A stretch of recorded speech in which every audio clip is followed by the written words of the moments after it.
Sua lixeira está enferrujando, então olha só essa dica para deixar ela brilhando novamente. Vem comigo!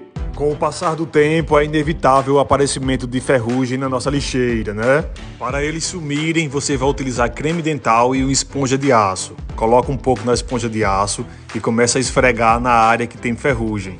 Vai só esfregando normalmente e, gente, não arranha, tá? Nem se preocupe que a esponja de aço não vai arranhar a sua peça de inox. Depois é só passar um pano úmido para tirar o excesso do creme dental e olha só, sai todo o ferrugem, gente, é incrível.